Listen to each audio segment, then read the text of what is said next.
Hola, hola, ¿qué tal? Buenas noches, ¿me logran escuchar?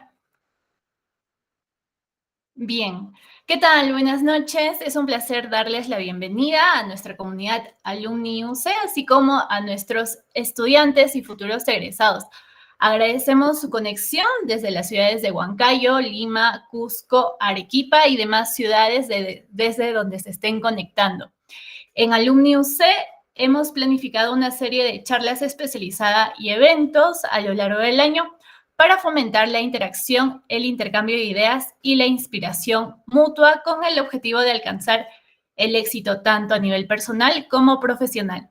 El día de hoy nos complace presentarles a nuestra invitada especial, Valery Marchena Montalvo. Ella es licenciada en Ciencia Política y Gobierno por la PUC. Está especializada en presupuesto público y seguimiento de políticas públicas. También Valery ha sido jefa de práctica del curso de gestión pública y cuenta con experiencia en el Ministerio de Economía y Finanzas, así como en el Ministerio del Interior.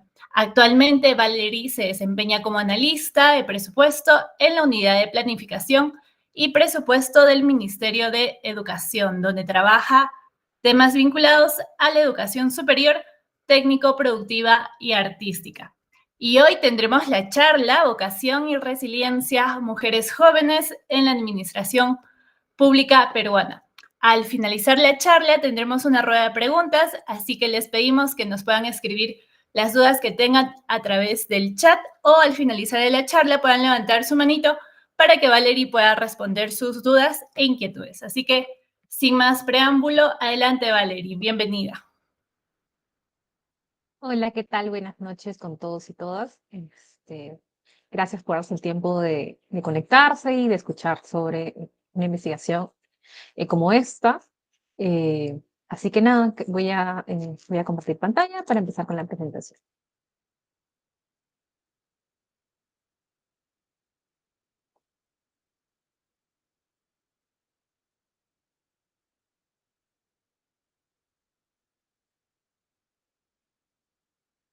Por favor, me cuentan cuando se pueda ver.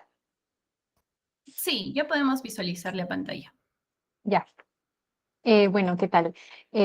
Bueno, ya me presentaron, así que creo que es lo importante de conocer sobre mí. Esta investigación surge precisamente por una experiencia propia que yo tuve al ingresar al sector público. Tuve la oportunidad y el privilegio de ingresar al sector público como analista de presupuesto en la Dirección General de Presupuesto Público del MEF. Y me encontré no solamente con una situación que yo había leído en mi formación como politóloga, siempre me interesan los temas asociados de género y burocracias. Entonces, en ese sentido, cuando yo en esa oportunidad pude realizar mi tesis de licenciatura, la realicé sobre participación política de las mujeres, pero en este caso para espacios de representación política, dígase, cargos electorales. Sin embargo, me quedaba la duda de qué pasa con las mujeres que participan también políticamente, pero en espacios administrativos y de burocracias y de gestión pública, porque efectivamente, como es evidente, vivimos no solamente en una sociedad profundamente marcada por el machismo, sino que también impacta no solamente en nosotros como ciudadanos, sino en la manera en la que las burocracias existen. Entonces, en ese sentido y bajo esa idea de la participación política de las mujeres no es únicamente electoral, sino burocrática, nace esa idea de generar esa investigación, además de mi primera experiencia en el sector público, que en verdad fue para mí un proceso, siempre lo cuento, un evento canónico en mi vida que dio un antes y un después, y me permitió conocer cosas muy particulares sobre cómo se hace gestión pública en el Perú y cómo mujeres abren la puerta a otras también en esos espacios. Entonces, en ese sentido, me gustaría primero hablar sobre una investigación, presentarles cuál va a ser la agenda de lo que le voy a comentar hoy. Primero, sobre qué sabemos sobre qué implica ser mujer en el servicio público peruano, eh, el objetivo que es el documento de trabajo, que es lo que les voy a presentar hoy, los aportes teóricos que influenciaron mi trabajo, los hallazgos y cuál es la propuesta de mejora que presento en el marco de los resultados de esta investigación. Primero, me gustaría resaltar el importantísimo aporte que realiza la Autoridad Nacional de Servicio Civil, Servir, en la presentación anual de su investigación sobre la mujer en el sector público, que lo que hace es presentar una investigación cuantitativa sobre cuál es el perfil de las mujeres peruanas en el sector público. Es la única investigación de ese nivel que nos permite conocer de manera muy general quiénes están formando nuestro servicio público. Entonces, en ese marco me gustaría resaltar ciertos puntos precisos sobre esta investigación de Servir, que es de acceso público y se realiza, si no me equivoco, desde el año 2016 o 2017. Entonces, es un esfuerzo muy importante y el que tuve la oportunidad de conocer al conversar con las autoridades de políticas de Servir, como parte de esta investigación, que realizan en el marco de visibilizar el trabajo que realizan las mujeres en el sector público. Entonces, una revisión muy somera sobre los resultados, los invito a leer este documento, que es muy importante y vital, y que da luz sobre cómo son las mujeres en el sector público. Habla de que existe una paridad en la participación femenina en el sector público en todos los niveles, o sea, a nivel general, la misma cantidad de hombres y de mujeres. Sin embargo, obviamente, según el nivel de gobierno, se presentan distintos carices. Por ejemplo, a nivel regional, las mujeres son casi el 60%, a nivel nacional el 44.5% y a nivel local este se reduce. Un símil que me parece muy interesante es la participación electoral de las mujeres a nivel local siempre ha sido mucho menor a la que es a nivel congresal, por ejemplo. Son espacios de participación que están limitados a las mujeres de manera estratégica. El segundo punto es que a pesar de que tengamos esa participación de las mujeres en el sector público paritaria a nivel general y con sus carices a nivel local, es una predominancia en cargos de puestos o dirección. La pregunta surge, si somos el mitad de la población, ¿por qué no tenemos estos cargos o puestos de dirección? Y precisar también sobre el 6.8 de contratados son mujeres de 30, menores de 30 años y 30.8 se encuentran entre 30 y 44 años. Entonces, el bloque de edad que me interesó y que me parece importante precisar que identifica dentro de esta investigación. Y un dato muy importante que va acorde al cuestionamiento sobre la participación de mujeres en cargos de dirección es 6 de cada 10 servidoras cuentan con formación universitaria completa, mientras 4 de cada 10 servidores hombres tienen el mismo nivel. Es decir, a pesar de que las mujeres están más educadas, no necesariamente ese nivel de educación se ve representado en la ubicación en cargos o puestos de dirección. Es decir, existen más barreras más allá del acceso a la educación para que se opten por mujeres en puestos de liderazgo. Y otro dato no muy agradable es que 59 entidades públicas reportaron casos de hostigamiento sexual laboral. Y también para precisar, el 97% de personas denunciadas son hombres. Es decir, la mayor cantidad de perpetradores son hombres. Este es un contexto general que nos permite saber cuál es la situación actual del servicio público peruano, tomando en cuenta los años 2023 y 2024, que es a partir de donde hace la base de datos Servir, toma en cuenta información del ENAJO, de la planilla del MTP. Esas son sus fuentes de información principales, pero obviamente les invito a revisar a profundidad el documento si es que tienen mayor interés sobre conocer esta información y también a comunicarse con los servidores y servidoras públicas, porque hacer investigación en el sector público es un trabajo bastante complicado y que si tienen curiosidad saber sobre él, siempre los invito a hablar con un servidor público para conocer su trabajo. Y a partir de esa información y ante las dudas, me surgen unos vacíos en la literatura que dan sentido a esta investigación. Este trabajo pionero de Servir, porque es un trabajo pionero, tiene muchas limitaciones propias de los recursos y de lo difícil que es hacer investigación en el sector público. Entonces hay ciertos vacíos de información que no están siendo llenados y que de alguna manera intento responder ciertas preguntas por la investigación y por una herramienta que yo conozco, he intentado y he usado en el pasado, la investigación cualitativa. Entonces, este marco de investigación cualitativa nos permite responder algunas preguntas sobre, sabemos que hay mujeres, sabemos qué edad tienen, sabemos cuál puede ser su perfil de contratación, pero sabemos por qué quiere ingresar al sector público, qué hace durante su trayectoria y qué aspira. Sabemos qué barreras se enfrenta, tanto simbólicas como culturales. Sabemos que si existen y cómo son esos mecanismos de ascenso o estancamiento que limitan que estas mujeres puedan llegar a estos cargos de liderazgo. ¿Qué sabemos sobre cómo estas mujeres no solamente toman decisiones dentro del sector público, sino afrontan las situaciones y el machismo propio de cualquier espacio público? Entonces, sabemos qué impacto tiene esta situación particular sobre las emociones y qué tanto impacta sobre su propio trabajo. ¿Y qué sabemos sobre actores interseccionales que las cifras no capturan? o sea, sobre distintas, como es evidente, no existe una única forma de ser mujer y efectivamente esas formas y esta interseccionalidad que tendría que ser base para cualquier análisis en materia de género, nos permite saber que hay más de una realidad. No solamente son las mujeres, no existe un único tipo de mujer, sino estas interseccionalidades lo que nos permiten es identificar eh, elementos claves al momento de pensar en las tareas asociadas más allá del trabajo, etcétera. Entonces, lo que quiero hacer con esta investigación y lo que quise hacer en ese momento fue intentar responder la parte cualitativa, las emociones, las limitaciones, qué piensa, qué siente una mujer servidora pública que ingresa, se mantiene y en muchos casos escala dentro de esta pirámide. Y bueno, en este deseo de querer sacar una investigación que no solamente sea un trabajo de investigación en sí mismo, yo personalmente me gusta la investigación, pero también quería dar voz también a mujeres como yo que ingresaron al sector público y que quizás no enfrentaron, no fue el espacio más amable al cual uno puede trabajar. Sin embargo, se mantuvieron ahí, entender por qué se mantienen ahí sabiendo que existen distintas limitaciones y ejercicios de violencia como en cualquier espacio. Y obviamente esta investigación fue gracias al financiamiento de Impacta Jóvenes en la Gestión Pública, que es una red de jóvenes que promueve la participación dentro de los espacios de decisión públicos. Los invito a revisar la web de Impacta, que tiene no solamente investigaciones, sino también trabajo efectivo de jóvenes por potenciar la gestión pública.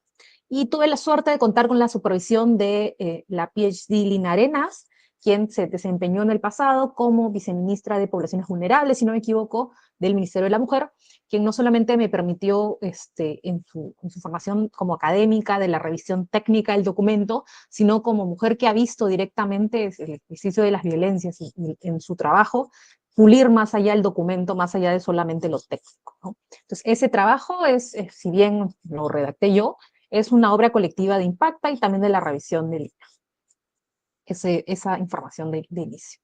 Entonces, ya habiéndoles presentado el diagnóstico de la situación de las mujeres en el sector público, de qué quiero llegar con mi investigación, quiero proponerlo de manera muy clara. ¿Qué quería yo al momento de hacer una investigación? Captar las percepciones, las vivencias y los desafíos que enfrentan las mujeres jóvenes en el sector público. Analizar, identificar y analizar a profundidad sus experiencias. Darle voz a esas cosas que no se dicen en la cotidianidad y que son importantes al momento de no solamente tener servicios públicos más equitativos, sino también saber cómo hacer para eliminar la violencia de género al momento de ingresar dentro del sector público. Entonces, para poder saber cómo enfrentar la violencia de género en las burocracias es necesario identificar y analizar las experiencias de quienes deciden entrar y deciden, en muchos casos, mantenerse en el sector público. Entonces, mi investigación tiene 4 ejes. Primero, entender cómo acceden al servicio civil. Segundo, cuáles han sido sus experiencias propias dentro del servicio civil, o sea, las que se han quedado, los mecanismos de supervivencia, qué hacen frente al machismo institucional, qué hacen frente a la violencia institucional y cómo se aferran a su posibilidad de laboral dentro del Estado. Y la parte prospectiva que es qué necesitamos hacer para mejorar la experiencia de las mujeres jóvenes en el sector público. No hace falta explicar la importancia de contar con unas burocracias sensibles en materia de género, y formada por mujeres también, porque es lógicamente un espacio democratizador para que se tomen decisiones también pensadas de esta manera. Entonces, primero me gustaría explicarles cómo fue el tema metodológico. Como les dije, esta es una investigación cualitativa, es un estudio observacional, no es ningún experimento ni nada similar.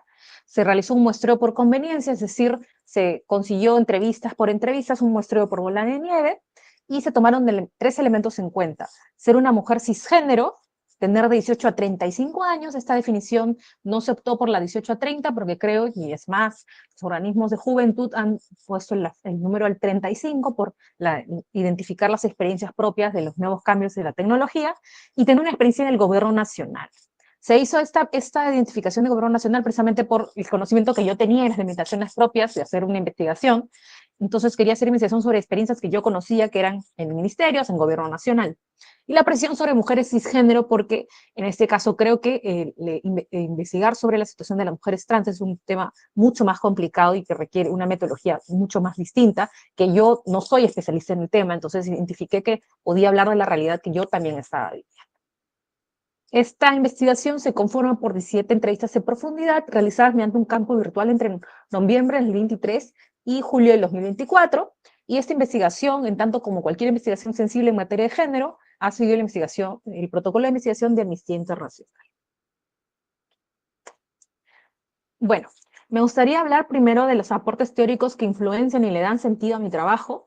Primero es el tema del enfoque de género. Creo que no hay necesidad de explicar tanto este tema, sino reconocer que existen diferencias no físicas, sino sociales en las cuales se imbrican las relaciones de género y que cargan de manera determinada la existencia física y biológica del ser mujer y el ser hombre y asocian tareas sociales a esta realidad sexuada. En ese sentido, este enfoque de género identifica que existen, primero, dificultades y limitaciones que se perpetúan ante las mujeres en cualquier espacio de participación desde el nacimiento, el acceso a la salud, el acceso a la educación, etc.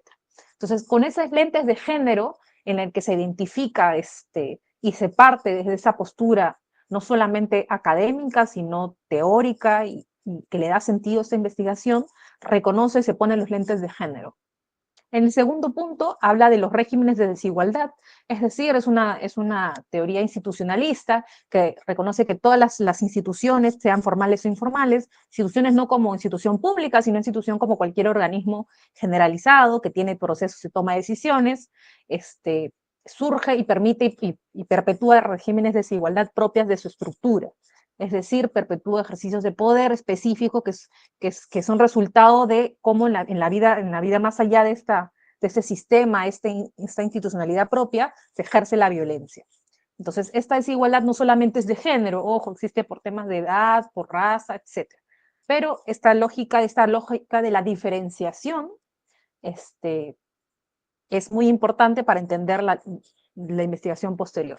El siguiente punto es la idea de Team Manager, Team Male, que es una expresión del enfoque de género y los regímenes de igualdad, que habla sobre la idea de que cuando uno piensa en la imagen de liderazgo, piensa en la imagen masculinizada, porque las mujeres no han sido parte de la mayoría de a lo largo de la historia, gracias a Dios, esto está cambiando, en los espacios de toma de decisiones. Es decir, se ha pensado en el liderazgo, en el ideal de liderazgo como el ideal de liderazgo masculino, no pensando en tareas asociadas a la feminidad o en el balance de vida laboral que necesitan unas mujeres que en general están asociadas a las tareas que uno le carga o que cargan las mujeres.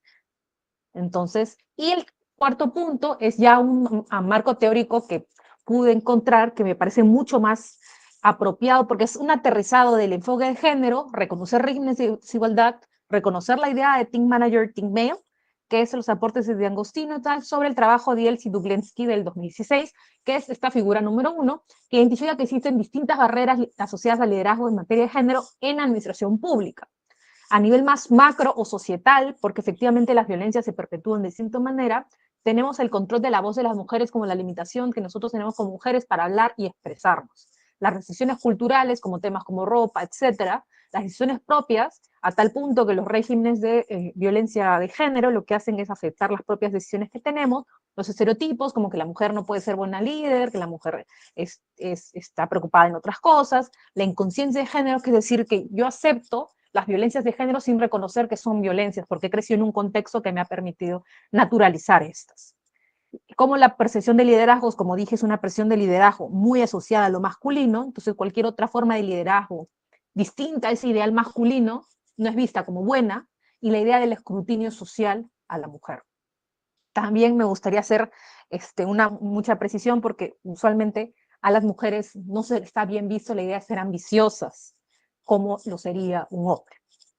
A nivel meso-organizacional estamos hablando de la institución en la que labora, tenemos prácticas más específicas, como son la devaluación de las prácticas comunales o colectivas, la exclusión de las redes informales, no se toman, existen como en cualquier lugar redes informales para escalar, para acceder a información, etcétera. Entonces no se piensa en las mujeres como partícipes de esas redes informales. La idea de techo de cristal, que las mujeres llegan a un tope y no pueden romper este techo de cristal, o el acantilado de cristal también, en la que también no pueden escalar, la falta de mentoreo y patrocinio, que imposibilita el desarrollo óptimo de capacidades, el gatekeeping masculino, es decir, la gate como idea de puerta, que estas puertas que te permiten subir dentro del rango de organizacional está liderada por hombres, entonces imposibilita que estas puedan ser incluidas. La falta de apoyo, la cultura organizacional masculinizada, que no le da espacio a otras formas de ejercer el liderazgo, el efecto de abeja reina, la idea de la evidente inequidad salarial, el tokenismo, es decir, tienes una mujer exitosa y dices, ok, porque esta mujer es exitosa, todas las demás ya, se acabó la violencia de género, se eliminó la violencia, etc. Es un término bastante interesante que se usa mucho en teoría asociada a violencia racial. Los estándares desiguales, creo que es evidente decir que no se espera lo mismo como a una mujer madre como un hombre padre, igual dentro del trabajo. Se espera de manera diferenciada el trabajo que uno pueda dar. La ambivalencia organizacional, es decir, cuál es la postura real de la organización sobre los ejercicios de violencia de género, que usualmente no se miden con la misma lupa. El hostigamiento laboral, que es evidente, la segregación laboral, y a nivel más micro, porque todas estas lógicas, y lo dice muy bien la psicología social, impactan en cómo como individuos nos identificamos y cómo tomamos decisiones a nivel específica. Entonces, todos esos mecanismos de violencia perpetúan y se ejercen a nivel individual en como específicamente restricciones del estilo comunicacional, sientes que tú tienes que hablar o de determinada manera, conciencia o inconsciencia personal, el techo de cristal psicológico, no romper más allá del espacio del techo de cristal, y el conflicto vida-trabajo, que obviamente es herencia clara de el desigual carga de trabajo que se le asocia a una mujer. Como ya salió en la última versión del ENUD, que es la encuesta nacional sobre uso del tiempo, las mujeres dedican mucho más tiempo al trabajo no remunerado, dígase cuidado, limpieza, etcétera, frente a los hombres. Entonces, no solamente es la presión de ser excelente en el trabajo, porque no puedes ser una mujer mediocre, tienes que ser excelente, sino también tienes que cumplir tus tareas dentro del hogar. Y más allá, como les dije, esos fueron los elementos teóricos que le dieron sentido a mi investigación. Me gustaría empezar ya con los hallazgos. Primero, el primer paso para cualquier lugar es entrar, la puerta.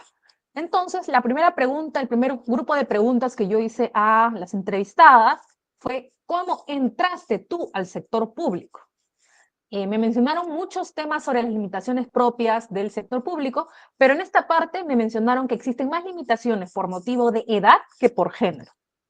Mencionaron algo como nada nuevo en lo que voy a decir, pero que también impacta a las mujeres jóvenes en especial.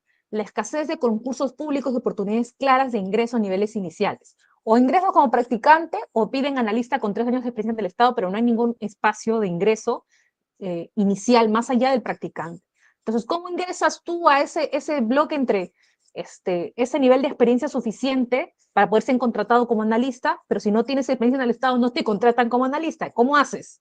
Entonces, es un problema propio de la juventud como limitación para ingresar en el Estado, si bien ya se están creando nuevas iniciativas para que ingresen en el Estado como los cursos de extensión universitaria, etcétera, sigue siendo un problema la inclusión de jóvenes en el sector público. Y los famosos contratos por orden de servicio, que son contratos de tipo civil, que no reconocen ningún tipo de derecho laboral y que en muchos casos obligan a laborar de esta manera, bajo este tipo de contratos, sin ningún tipo de derecho laboral, que sería lo adecuado y lo necesario y el derecho laboral mínimo para que uno pueda ingresar al Estado. Y algo que me aterró un poco también y que entiendo y que identifico yo como mujer que ha entrado al Estado, es que los verdaderos desafíos no surgen al entrar, sino al mantenerse dentro del Estado.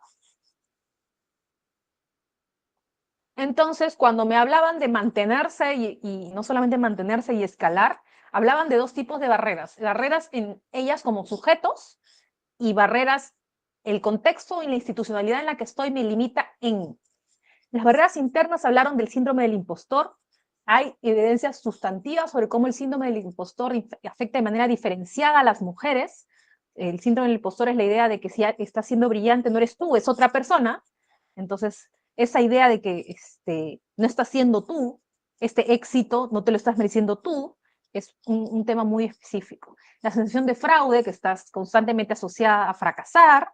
Entonces, estos 2 elementos afectan la salud mental de las mujeres que están dentro de la administración pública. Y esta salud mental afectada y esta propia situación implica que las mujeres decidan no tomar tantos riesgos. De los riesgos a veces se aprende y se escala. Entonces, esta situación específica no solamente está dañando de manera personal a las mujeres, sino está limitando su carrera profesional, porque no solamente no surgen riesgos, sino esa sensación de fraude y síndrome del impostor distorsiona la capacidad de formar redes. Esas redes informales que en muchos casos están limitadas a las mujeres, imposibilita su desarrollo profesional. Dígase de otra manera, la violencia de género no solo impacta de manera psicológica a las mujeres, sino que afecta su rendimiento laboral. Trabajar en un espacio violento, violencia de género, no es solamente un problema de una trabajadora, sino tendría que ser el problema de una institución porque estás limitando el potencial productivo de las mujeres dentro de cualquier espacio laboral. Y estas barreras internas se complementan con unas barreras externas propias del contexto. Si trabajas en un contexto más o menos misógino, más o menos no solamente con pares, sino con pares hombres que estén sensibilizados en el problema de género, si se asocian barreras de género o roles de género. El tema de la infantilización, cuando uno entra en una reunión, y me ha pasado a mí, y le ha pasado a muchas colegas con las que he hablado, es el ingeniero, la ingeniera y la niña. Cuando puede o no tener más o más grado que la persona que se sienta contigo en la mesa. A la otra persona se le reconoce o por su grado académico, o por su nombre, y tú eres la niña. Otra cosa, la apariencia física. Si una mujer se arregla mucho, es cuestionada. Y si no se arregla, ¿por qué no se arregla? Entonces, estamos hablando de una dicotomía en la que las mujeres terminan perdiendo. Y otro punto es el tema del rol de madre. No solamente rol de madre por la libertad que debería tener una mujer en el momento de decidir si es que así lo desea ser madre, sino que esta decisión que tiene que ser tomada en libertad es vista como una carga para las instituciones públicas, porque hay que pagar todos los derechos laborales propios y ganados por el hecho de maternar en este país. Entonces, eso también implica que las mujeres deciden no ser madres o no toman la decisión tan fácilmente, salvo que tengan un contrato laboral que les cubra estos derechos. Nota precisa, en el caso de las órdenes de servicio, la situación empeora bastante. Entonces, más allá de lo que dije, hay problemas de siempre que no solamente tienen que ver con ser mujer, sino en realidad propios de la inestabilidad de la administración pública. Es el tema, y no voy a explicar, no creo que no hay necesidad de explicar. El primer punto es el tema de la inestabilidad política. O sea, no hay nada más que yo pueda decir para que eso quede claro. El otro punto son las malas condiciones laborales, la alta carga y los bajos salarios en comparados al sector privado. Y algo muy importante para mantenerse escalar es que todos me dijeron, yo estoy acá porque quiero, porque si no, me habría ido al privado, me habría ido a una institución distinta en la que yo estoy ahora. Entonces, es por vocación que muchas de estas mujeres se quedan a pesar de todo y que optan por el Estado. Entonces, frente a la violencia propia de las instituciones y las mujeres generan, como cualquier sujeto social, mecanismos de supervivencia para poder enfrentar esta situación particular en la que viven. La primera es una dicotomía que me parece muy interesante y de la que se ha hablado mucho en la teoría de género, es el tema de la masculinización y la hiperfeminización. Para una mujer ser escuchada, performa la masculinidad, es decir, hablar fuerte, lo que se asocia a la masculinidad, porque hablar fuerte puede ser de cualquier género. Todo lo asociado a la masculinidad se masculiniza, va viste de manera determinada, alza la voz, no guarda mecanismos distintos en los cuales se ha asociado la masculinidad al liderazgo. Todos esos elementos favorecidos y usualmente asociados a la masculinidad, la mujer lo hace porque sabe que no puede ser vista como débil o como sensible, porque la sensibilidad es algo asociado a la feminidad, no puede ejercer su sensibilidad públicamente porque eso la hace ver como débil. Y el otro polo es la hiperfeminización. Cuando una mujer siente que no está siendo reconocida como tal, decide, y pasó cuando pude entrevistar a una de las mujeres a las que pude entrevistar, dijo que tuvo que cambiar completamente su forma de decir, tuvo que venir con ropa apretada, maquillarse más, para que pueda ser vista como mujer, y en tanto mujer alguien que merecía respeto. Eso pasaba específicamente con las mujeres más jóvenes, que entraban a puestos de liderazgo mucho más joven, porque tenían que performar no solamente ser buenas mujeres, sino ser mujeres adultas en capacidad de tomar decisiones políticas y administrativas propias de sus labores. Esas fueron las experiencias que obviamente no son la manera más adecuada, pero son las maneras de supervivencia que ellas encontraron. El segundo punto, y algo que me parece muy importante, es el tema de red de apoyos de mujeres. Gracias, en los últimos años existen más redes de mujeres en el sector público, Lideranda, por ejemplo, Hacedoras, que son dos experiencias que yo conozco de cerca, que conectan mujeres con el sector público con otras mujeres en el sector público para que puedan compartir sus experiencias, formar capacidades, etc. Ese apoyo de redes de mujeres que puede ser la amiga del trabajo, puede ser la jefa que apostó por ti eh, en tu posición laboral, permite que tú, al ver también a otras mujeres, eh, te des cuenta de la importancia de tu trabajo. Y como un término muy particular, yo cuando ingresé al Ministerio de Economía y Finanzas, me di cuenta que muchas mujeres estaban en puestos de liderazgo en esa oportunidad. Y fue algo que para mí fue muy importante saber que el presupuesto y cualquier tarea era también una tarea de mujeres. Otro punto es la idea de, ¿sabes qué? Fácil es que no tengo suficiente conocimiento, voy a capacitarme constantemente.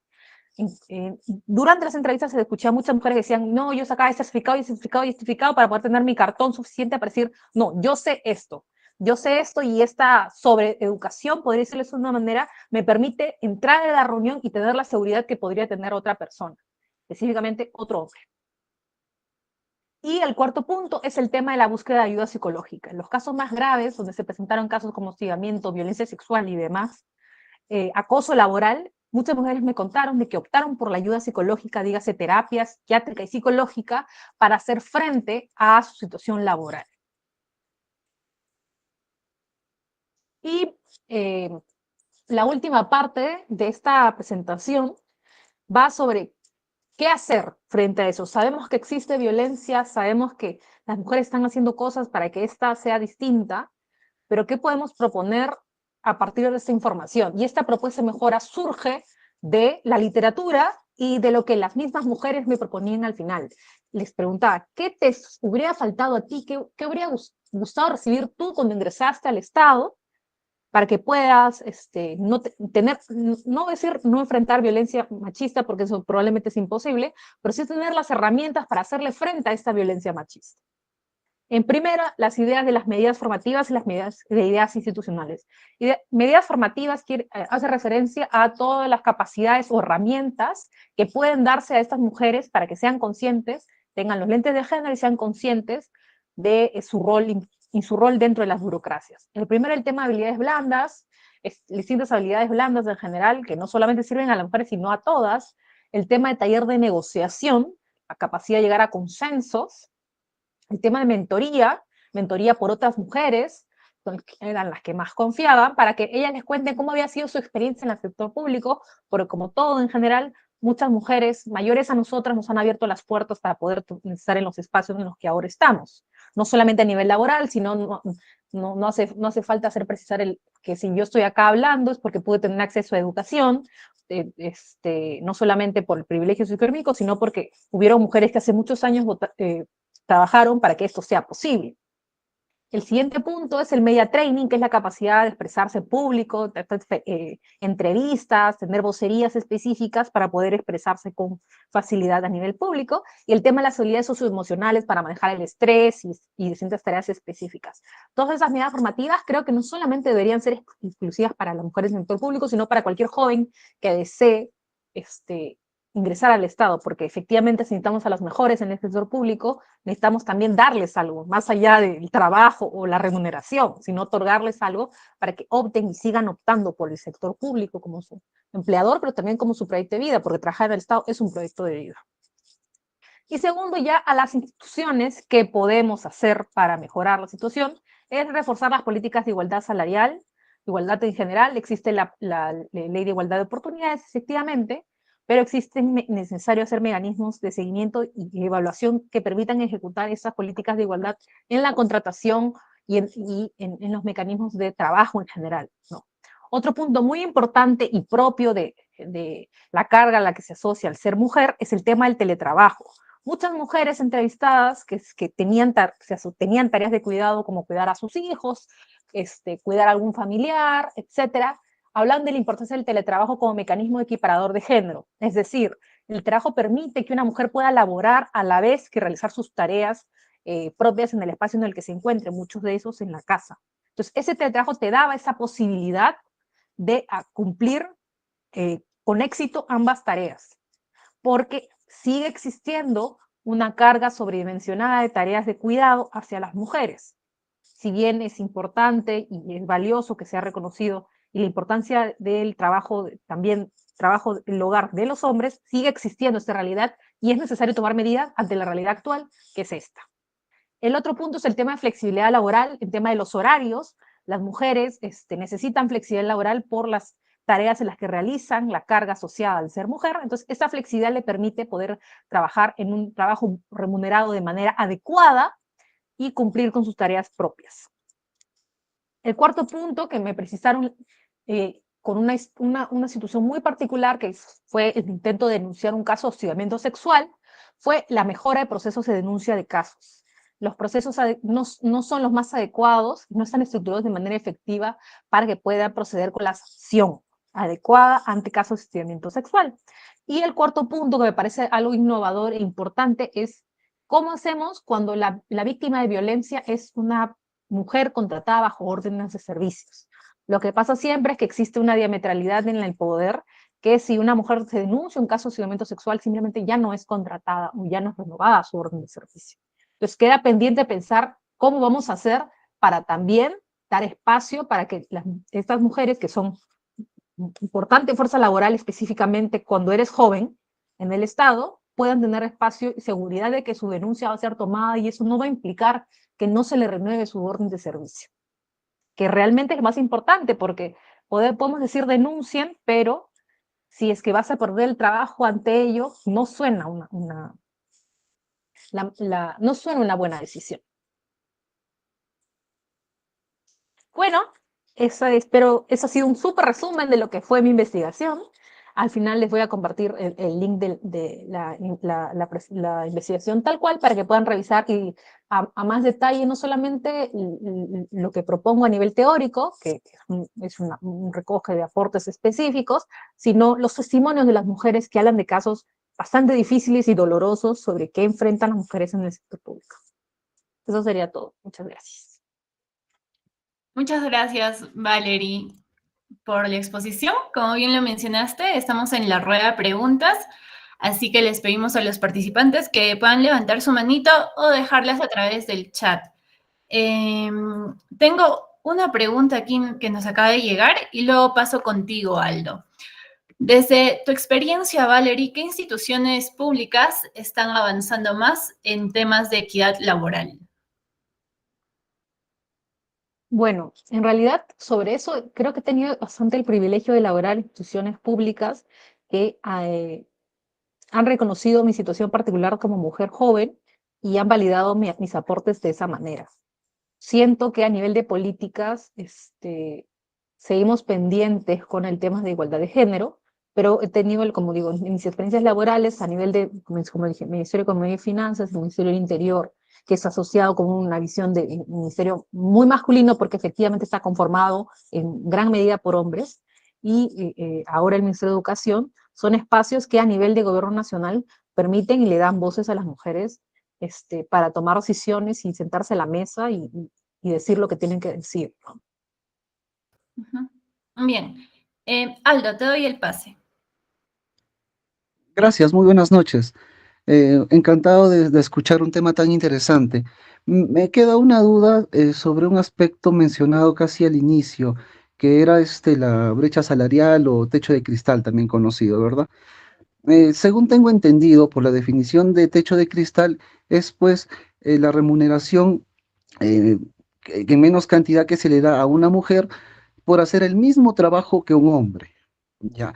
Eh, en realidad yo lo considero como que eso no existiría. ¿Por qué? Lo especifico con un ejemplo.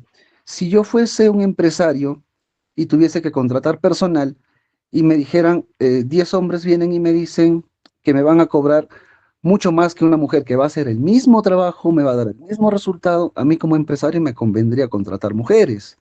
Entonces, según este ejemplo, vería que la definición de techo de cristal actualmente en las empresas no existiría. Entonces, mi pregunta sería, si existe alguna empresa que usted conocería donde realmente existe esto. Gracias por su respuesta. Eh, Aldo, gracias por tu pregunta. El tema es que el techo de cristal y el techo salarial son dos conceptos distintos. El techo de cristal hace referencia a las mujeres, la incapacidad de que éstas puedan escalar dentro de la misma organización, más allá del salario. Habla posibilidad de escalar. Obviamente escalar viene con un salario diferenciado.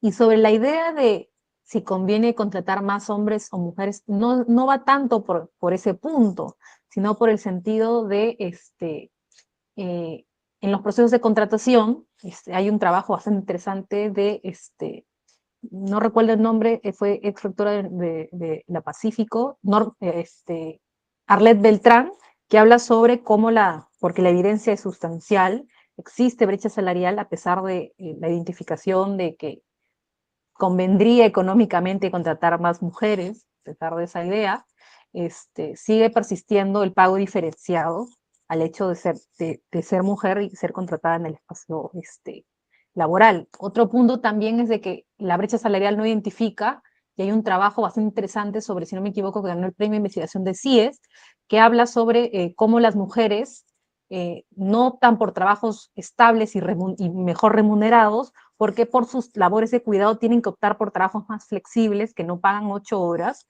y que tienen una remuneración menor por esa necesidad de flexibilidad al cumplir tareas del hogar. Entonces, el salario no solamente tendría que ser asociado al trabajo en específico, trabajo realizado en una empresa o una institución, sino al tiempo que uno está perdiendo, no perdiendo, sino destinando a una tarea distinta, que es el trabajo de cuidado.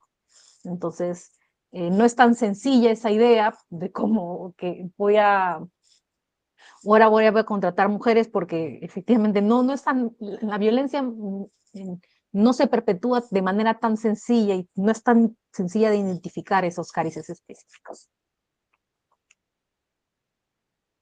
Bien, tenemos dos preguntas más, Valerie. Y luego paso contigo, Paola. Hago una pregunta y luego paso contigo. Paula, perdóname. ¿Cómo podemos fortalecer la permanencia y el crecimiento profesional de mujeres jóvenes en la administración pública? Uy, esta es una pregunta que me da la posibilidad de hablar de una iniciativa muy importante de Lideranda, que es una organización de mujeres en el sector público.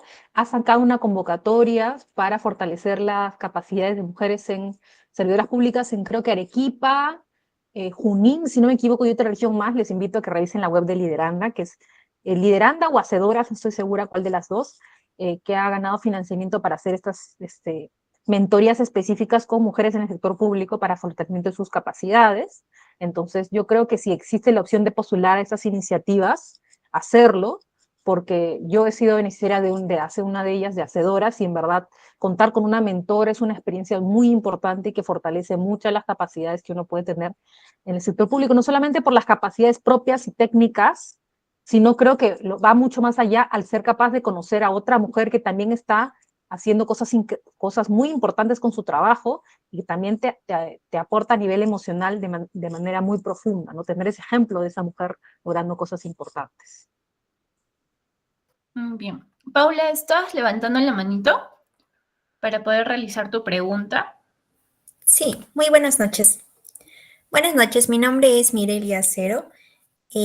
Actualmente soy estudiante de la carrera de Ingeniería Comercial y me gustaría saber qué tipo de experiencia y formación necesito para poder insertarme en instituciones públicas, ya sea como prácticas preprofesionales u otro tipo, ¿no? Gracias.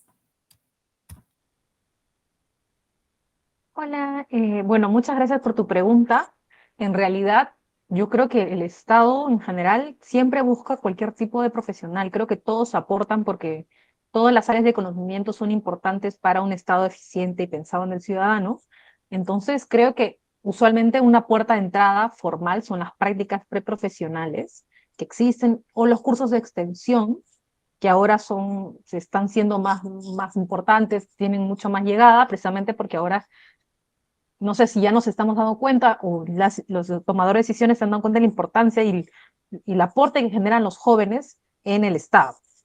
Entonces te diría que busques dentro de esas iniciativas de prácticas preprofesionales, de esa manera de escalar, o también el tema, y eso es algo que quizás no es tan bonito decirlo, el tema de la entrada por orden de servicio, que implica conocer a alguien que trabaje dentro de institución pública, llegues a una convocatoria como esa y puedas presentarle tus documentos de tu CV y pases por un proceso de evaluación para acceder a una orden de servicio. Pero eso lamentablemente es una puerta de entrada que se ve muy afectada por el privilegio tanto socioeconómico como particular, dado que usualmente son redes de conocimiento informales que existen y que funcionan como gatekeeping ante la posibilidad de ingresar al Estado. Entonces, existen esas dos, creo, maneras fuertes de un trato con jóvenes, ¿no? Muchas gracias. Gracias, Paula, por la pregunta. Tenemos otra pregunta de Henry. ¿Cómo pueden las políticas de igualdad de género contribuir a visibilizar y valorar de manera efectiva los logros de las mujeres jóvenes en la administración pública peruana para prevenir y superar el síndrome del impostor? Bueno, yo creo que las políticas de igualdad de género lo que hacen es primero reconocer que existen una desigualdad propia, no de la realidad física, sino del impacto social que tienen, que tiene el hecho de haber nacido como mujer. Eso implica de que tener un Estado que sea capaz de responder ante cualquier mecanismo de violencia de género desde el nivel inicial, como son casos de acoso, hostigamiento, hasta casos más graves como pueden ser el feminicidio, permite, lo que puede hacer es que no solamente las mujeres vivan en libertad de poder apostar por sus sueños como personas, sino en saber que existe un Estado que les va a respaldar. Sé que suena un poco lejos a qué tiene que ver eso con el síndrome del impostor, pero vivir en un ambiente libre de violencia y saber que ante un acto de violencia el Estado te va a defender, implica que uno puede apostar no solamente por el Estado en el que vive, sino en la manera en la que la gestión pública funciona. Y también esas políticas de igualdad de género es reconocer estos mecanismos de violencia y dar más espacio, visibilizar esos espacios, estas violencias, perdón. Por ejemplo, hay una experiencia muy interesante que se llama Alcaldesa Tricentenario, que es financiada, me parece que por el Jurado Nacional de Elecciones, OMPE y otros organismos internacionales, que lo que hace es potenciar las capacidades de las mujeres alcaldesas, y que esos espacios lo que hacen es, en conjunto con el Ministerio de Mujer, si no me equivoco, es hablar sobre la violencia de género y cómo esta, no solamente la violencia de género, sino las violencias, porque son múltiples, las que enfrentan las mujeres, eh, impiden no solamente el buen desarrollo del país, sino también cómo impactan el liderazgo de quienes son las tomadoras de decisiones electas por voluntad popular y cómo pueden mejorar su gestión pública teniendo en cuenta ciertas habilidades, ¿no? Entonces yo creo que una política de igualdad de género bien aterrizada está diseñada para tener medidas específicas desde las más pequeñas hasta las más importantes, como son dar respuestas efectivas a casos como puede ser un feminicidio. Y en esos espacios, recalcando el caso exitoso de la alcaldesa del Bicentenario, en el que saber que tú no te sientes insuficiente solamente porque sí, sino porque existe una estructura muy particular que por tu edad o por el hecho de ser mujer impide que tú te puedas desarrollar con todo tu potencial. Y reconocer eso es un paso muy importante para que este síndrome del impostor ya no sea parte de tu realidad, sino puedas ponerle nombre y enfrentar esa situación particular. Ujú. Todavía tenemos unos minutos más, chicos, si quieren seguir preguntando. Por aquí tenemos una pregunta más, Valerie. ¿Qué consejo le darías desde tu posición a mujeres jóvenes que quieren realizarse o ingresar políticamente en la política y en la administración pública? Bueno, siempre que me piden un consejo, siempre hago esta salvedad, y es que obviamente las experiencias que yo tengo parten del privilegio socioeconómico muy particular que yo tengo. Entonces, los consejos que yo les voy a dar surgen de eso, ¿no? Y creo que primero es la idea de saber que tú estás en un espacio, y si eres elegida para un espacio, sea de elección libre o sea para un trabajo, es porque te lo mereces. O sea, saber que más allá de las creencias que uno pueda tener colectiva o de manera colectiva o personal, es estar segura que si tú estás en ese lugar es por un motivo. Es reconocer tu agencia y tu importancia y el aporte que tú puedes tener desde el nivel más pequeño como una practicante, como el nivel más grande como una ministra, una presidenta, etc. Entonces, primero reconocer ese valor y que estás en un proceso de crecimiento. No te exijas lo que le puedes exigir a un coordinador de cualquier cosa, tú como practicante acepta y entiende ese proceso específico, porque van a haber personas a lo largo de este trayecto que te van a hacer dudar mucho de tu proceso. Y también creo que lo más importante para mí fue creer en lo público, confiar en que te estás transformando vidas al estar en el sector público, no solamente como gestora, sino como autoridad. El potencial del Estado, y es algo que a mí personalmente me mantiene en el Estado, es el potencial transformador del Estado, que la tarea que tú estás haciendo en realidad tiene la posibilidad de cambiar la vida a miles de personas. Entonces, creo que eso sería como que los puntos más importantes y siempre estar en constante formación. Uno nunca sabe todo, uno siempre, y creo que si uno quiere darle lo mejor posible al ciudadano, tiene que hacerlo formándose y mejorando constantemente. Y vamos con la última pregunta de parte de Natalie. ¿Se puede crear un sindicato de mujeres en el sector público relacionado a la igualdad?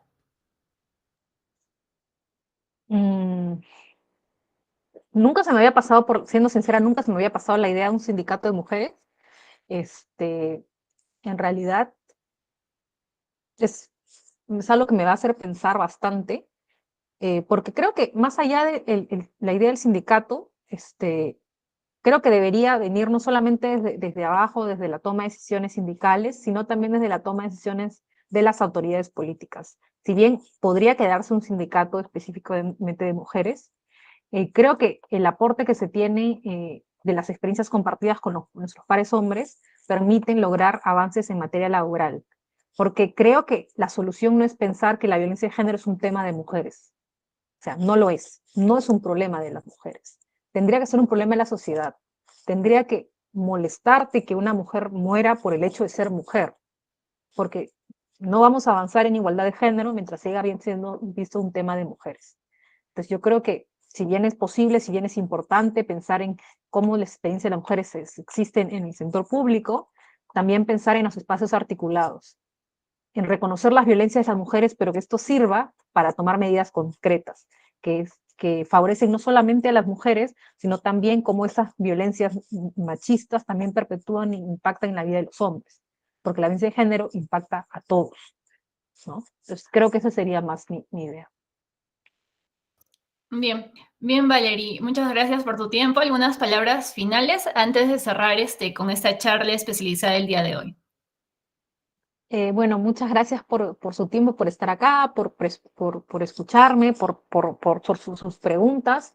Me hace reflexionar mucho, que creo que es súper importante. Y finalmente, decirles que esta es una investigación que nace de una experiencia muy personal, pero también de pensar y la necesidad de proponer soluciones ante los mecanismos de violencia en general, como uno de ellos siendo la violencia de género.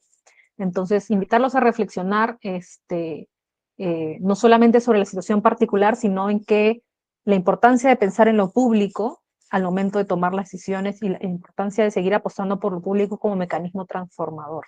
La violencia existe e impacta de manera sustancial a las mujeres, pero no solamente a nivel psicológico, sino en su productividad laboral. La violencia de género también tendría que molestarnos, no solamente por las violencias en sí, sino el impacto que tienen para el desarrollo del país a nivel más grande, ¿no? Eso sería. Bien, desde Alumni UC queremos expresar un agradecimiento especial a Valerie por tu tiempo y por la exposición el día de hoy. También agradecemos a todos por conectarse. Les pedimos que por favor puedan registrarse en el formulario para que les pueda llegar la charla especializada. Y Lenin, ¿tienes alguna pregunta antes de poder finalizar con la charla? Creo que se confundió al momento de levantar la bendito. Bien, gracias a todos, gracias Valerie, gracias a todos los participantes y esperamos verlos en nuestros próximos eventos. Buenas noches.